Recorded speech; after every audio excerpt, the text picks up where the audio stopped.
পরাশক্তিগুলো ভাবে বেশি, কাজও করে বেশি, অনেক কিছুতেই তাদের মাথা ব্যথা, তাদের দুশ্চিন্তাও বেশি। যেমন যুক্তরাষ্ট্রের কপালে চিন্তার ভাঁজ কখনোই ছাড়ে না।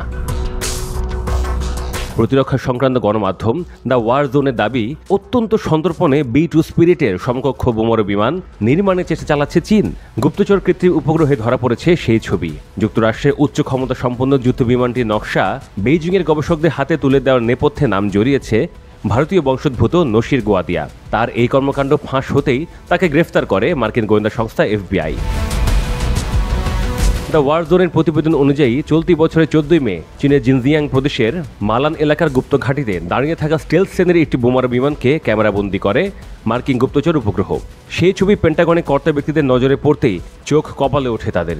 B-2 স্পিরিটের হুবহু বোমারু বিমানটি পরীক্ষামূলক উড্ডয়নের প্রস্তুতি নিচ্ছিল বলে জানা গিয়েছে।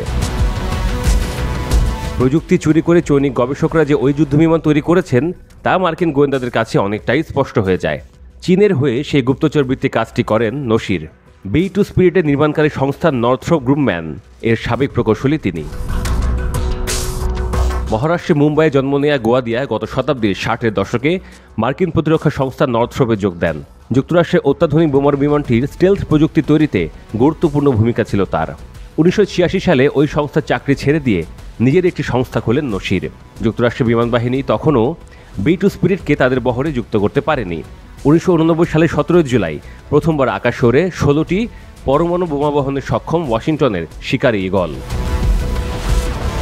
মার্কিন সংবাদ মাধ্যম পপুলার মেকানিক্সের প্রতিবেদন অনুযায়ী 2003 থেকে 2004 সালের মধ্যে বেশ কয়েকবার চীন সফরে যান নসির। ওই সময় B-2 স্পিরিটের নকশা ও প্রযুক্তি বেইজিংয়ের প্রতিরক্ষা গবেষকদের কাছে সরবরাহ করেন নসির। এর জন্য চীন সরকারের কাছ থেকে 3 বছরে মোট $1,10,000 পেয়েছিলেন এই ভারতীয় বংশোদ্ভূত প্রতিরক্ষা প্রকৌশলী। 2004 সালে একটি আসবাবের মধ্যে যুদ্ধবিমানে ইনফ্রারেড প্রযুক্তি বাজেয়াপ্ত করে FBI। তদন্তে জানা যায় ওই আসবাব নসিরের বাড়িতে যাওয়ার কথা ছিল। এরপরেই তার গতিবিধির উপর নজর রাখে FBI। তবে নসিরকে গ্রেফতার করতে FBIকে অপেক্ষা করতে হয়েছিল আরও একটি বছর। 2005 সালের অক্টোবরে হাওয়াই দ্বীপপুঞ্জে মাউইয়ের হাকুতে নসিরের বিলাসবহুল বাংলোয় তল্লাশি চালায় FBI। সেখান থেকে বেশ কিছু গুরুত্বপূর্ণ নথি, বোমারু বিমানের জটিল প্রযুক্তি সংক্রান্ত নোটস এবং চীনা সরকারের সঙ্গে কথোপকথনে ইমেল বাজেয়াপ্ত করেন গোয়েন্দারা। গ্রেফতার করা হয় নসিরকে।